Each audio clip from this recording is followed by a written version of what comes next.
से ही जो भी अदालत का निर्णय रहा है वो आदेश को उन्होंने माना है। अब बात रही लालू जी की सजा को लेकर के, तो इसको लेकर के हमने पहले भी कहा कि ये विशेष अदालत है, सीबीआई की अदालत है और ये this is not the last judgement, ये कोई अंतिम फैसला नहीं है। इसके ऊपर जो जुडिशियल स्ट्रक्चर जो होता है, हाई कोर्ट होता है, सुप्रीम कोर्ट होता है। हम लोग लगातार इस बात को हम लोगों ने हाई कोर्ट में भी चैलेंज किया है और मुझे पूर्ण विश्वास है कि निचली अदालत का जो फैसला है हाई कोर्ट में बदल जाएगा। लालू जी के पक्ष में ये फैसला आएगा।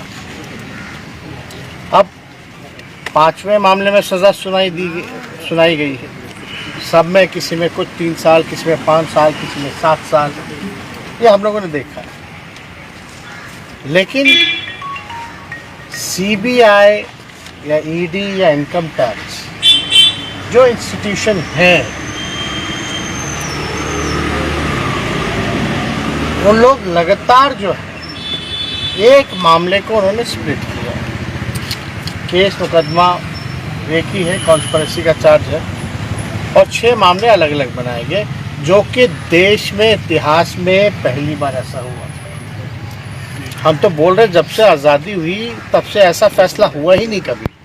फिर भी हम लोग जो आदेश का पालन हम लोग करते हैं। लेकिन आप ये देखिएगा कि आज़ादी से अब तक चारा घोटाला, हम कहते कि अब तो सज़ा हो गई, भूल जाइए। और घोटाले कौन कौन से भाई? कितने घोटाले हुए देश में? अरे देश की छोड़िए, बिहार में बताइए कि उसके बाद से कोई घोटाला ही नहीं हुआ क्या?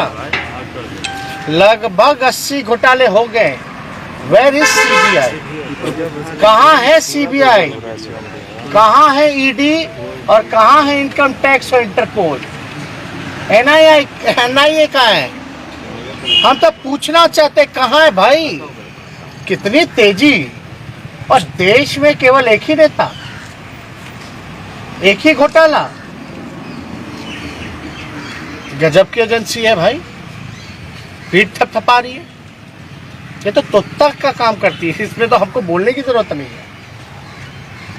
लालू जी थोड़े से क्या सक्रिय हुए बेचारे। आप सब लोग जान रहे हैं कि तबीयत उनकी खराब थी, है भी। वो तो राष्ट्रीय अधिवेशन था तो उसमें उनको रहना ही था। थोड़ी सी क्या सक्रियता हुई। अब तो 24 का ज़्यादा दिन चुनाव का बचा है नहीं ना, तैयारी तो अभी से शुरू है। यूपी चुनाव के बाद लोकसभा की तैयारी हो जाएगी, तो थोड़ी सी सक्रियता आती है। और सीबीआई जो है विजय माल्या जी को भूल जाती है, नीरव मोदी जी को भूल जाती है, ललित मोदी जी को भूल जाती है, मेहुल चौकसी भाई को भूल जाती है। कुछ दिन पहले 23,000 करोड़ रुपए लेकर के भागे, उनको भूल गई। अरे ये देश से कैसे बाहर चले गए? हमको हनीमून पे जाना था, मेरे लिए लुकआउट नोटिस था। हमको कोर्ट से लुकआउट नोटिस हटवा करके बाहर जाना पड़ा।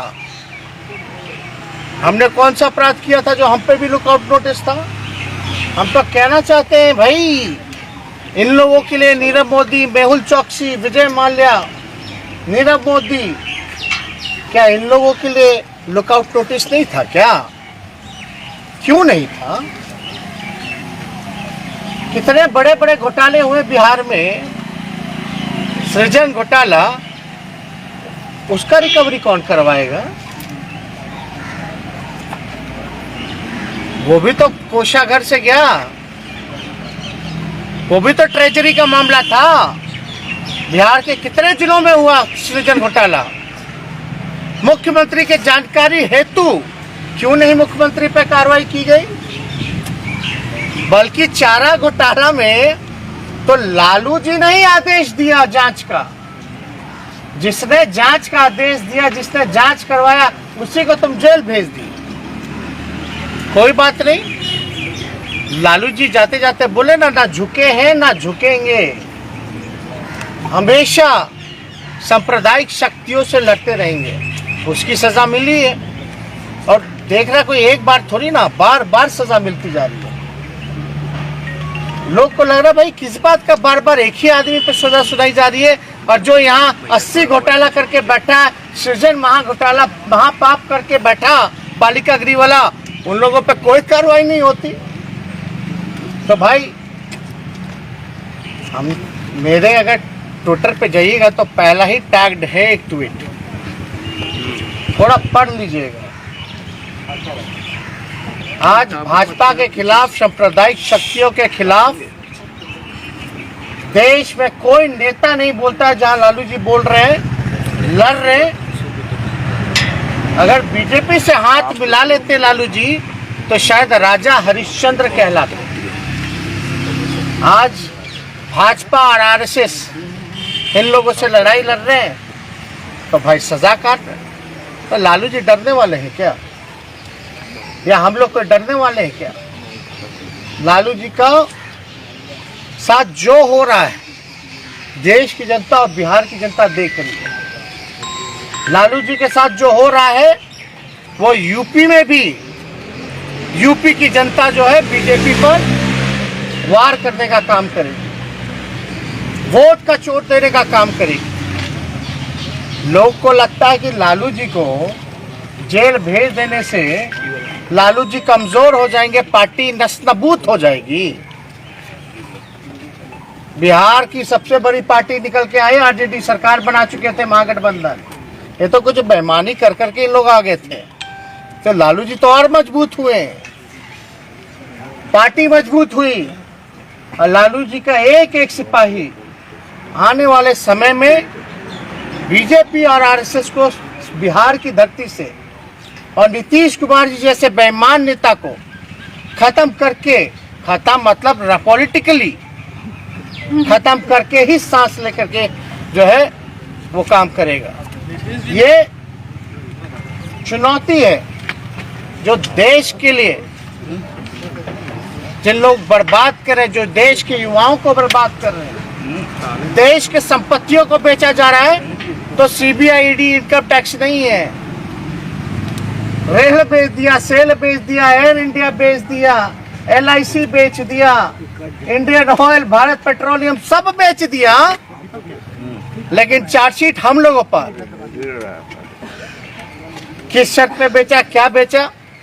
और खरीदार 2-4 ही लोग पूरे देश भर में देश के संपत्तियों को खरीद रहे हैं।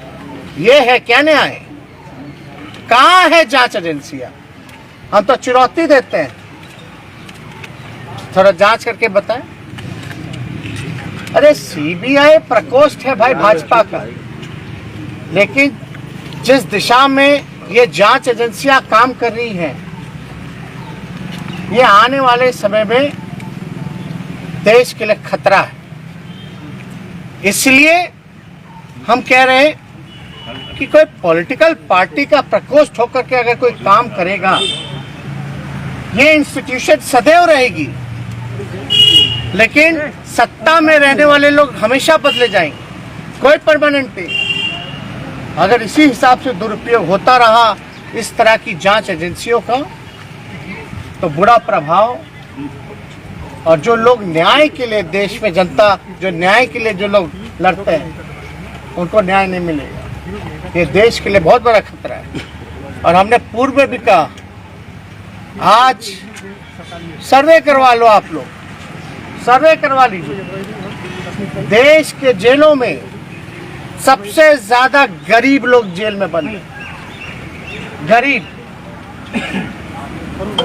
और लालू जी गरीबों के नेता है। और कोई जेल नहीं जाएगा, सबको अक्यूटल हो जाएगा, सबको जो है छोड़ दिया जाएगा।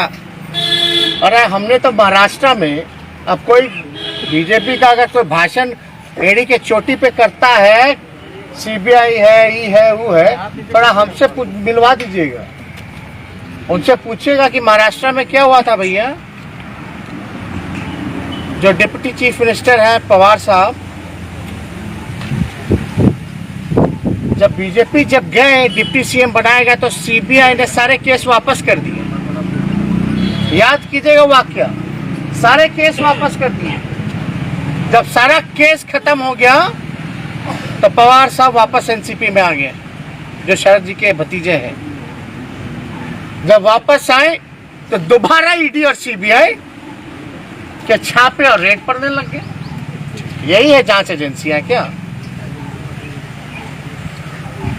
ये तो जीता जाता उदाहरण है, और हमको कैसे सैकड़ों उदाहरण मिलेंगे इस पे हम नहीं कहना, लेकिन ऐसी संस्थानों का दुरुपयोग किया जा रहा है। नीतीश कुमार कह रहे थे कि जो लोग शिकायत करता थे, जो लोग पिटीटर थे, आप तो वही है ना, उनसे क्यों नहीं पूछते हैं? क्या चीज? आप लोगों ने शिकायत किया अगर लालू यादव के खिलाफ, वो लोग आपके साथ हैं। कौन? नीतीश जी बता रहे हैं। नीतीश जी थोड़ा सृजन के बारे में बताइए। I have no interest. Bihar की जनता और देश की जनता को रुचि इस मामले में नहीं है कि चारा घोटाले में नीतीश जी की प्रक्रिया क्या है। बिहार की जनता और देश की जनता का इंटरेस्ट इसमें है कि आपके रहते 80 घोटाले हुए, आज तक कोई अधिकारी, मंत्री या आप पे क्यों नहीं कार्रवाई की गई? सृजन मामले में क्यों नहीं कार्रवाई की गई? सीएजी का रिपोर्ट उठा के देख लीजिए आप सब लोग। 2 लाख करोड़ का हिसाब कहाँ है मुख्यमंत्री जी बताइए? 2 लाख करोड़ का इंटरेस्ट इसमें है। और नीतीश जी को बताना, हम देखिए बड़े हैं, मुख्यमंत्री हैं चोर दरवाजे के, तो हम इतना ही उनको कहेंगे कि चारा घोटाला में आप तो मत ही बोलिए। आप जहां बोलिएगा तो आपका क्या भूमिका है, अब हम जाना नहीं चाहते इतिहास में, कहां कहां क्या क्या भूमिका है, डिटेलिंग हो जाएगी। मुद्दा से नहीं भटकाना चाहते।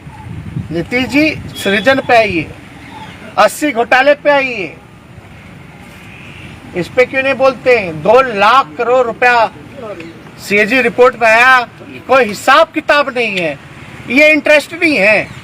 चारा घोटाला कितना हजार करोड़ का, यही 2 लाख करोड़ रुपया कहाँ गया भाई?